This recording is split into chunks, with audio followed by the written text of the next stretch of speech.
Welcome. This video will guide you through the installation of a Sonance Invisible Series speaker.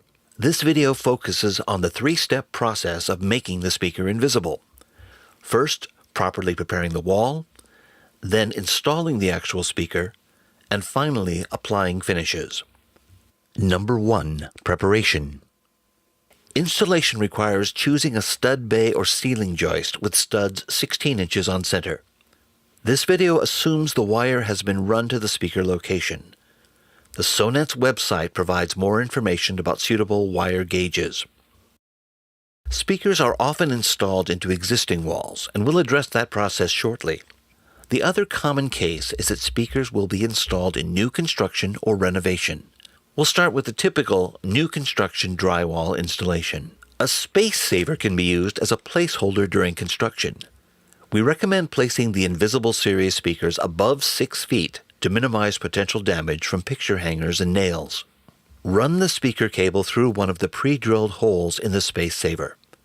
Make sure there is enough extra wire to connect the speaker after the space saver is removed. With the aid of a level, screw the space saver to the studs in the chosen location. Transfer the space saver dimensions to the drywall, then score and cut an opening in the sheet.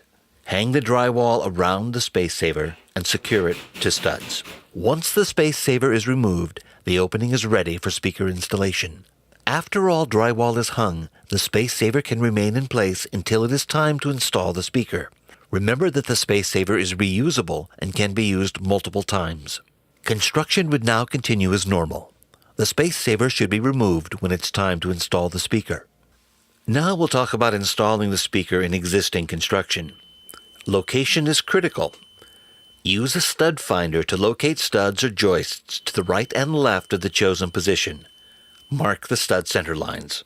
We recommend placing the Invisible Series speakers above 6 feet to minimize potential damage from picture hangers and nails. Use the speaker or overlay as a template to mark the exact outline of the speaker.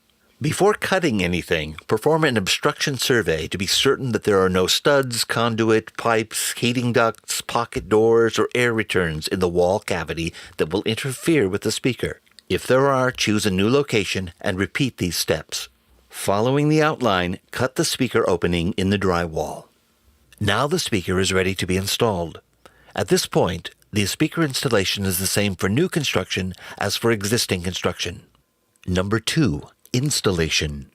Select the appropriate shim to make the speaker surface flush with the drywall. The design allows you to match 5/8 inch, 1/2 inch, or the most common international thickness drywall. Peel the adhesive backing off the shim, then align the pre-drilled screw holes and press the shim firmly into position on the back of the speaker frame. The supplied cardboard shims can be attached to the studs to fine-tune the speaker depth. The final depth should be adjusted so the face of the speaker is level with the surrounding wall surface. Optional enclosures are available for all models and can be used in installations to minimize sound transfer into adjacent rooms. Using the enclosure is required for open attic installations. To install the enclosure, remove the grill covering on the back of the speaker. Attach the speaker wires to the terminal on the enclosure. Place the enclosure in the groove in the back of the speaker frame. Attach the enclosure using the supplied screws. Where the enclosure is not being used, the area behind the speaker should be filled with fiberglass insulation. Clip off the spade connector from the speaker wire. Then strip the wires, and with the supplied wire nuts, join the positive wires together and the negative wires together. Remove the overlay. Set the speaker into the opening and temporarily secure it with 4 drywall screws. Don't over-tighten. Check that the speaker is installed at the same level as the surrounding wall. This is where the cardboard shims can be used to level the active surface of the speaker to the wall. Now, warning, now test the speaker for at least 60 seconds with an amplified audio source before proceeding. This is the last point in the installation where any wiring corrections can be made. Finish securing the speaker with drywall screws. We suggest using 4 drywall screws on each side. Number 3. Finishing drywall. Fill the gap between the speaker and the drywall with 5-minute setting-type joint compound, commonly called hot mud. Allow the hot mud to set slightly before applying mesh tape. Place mesh tape over the seams. Place the center of the tape at the joint location. Be sure you do not tape over the raised portion of the speaker. Now allow the hot mud to fully cure and harden. Apply topping compound as needed to achieve a flat surface. Feather all surfaces, then allow this coat to harden.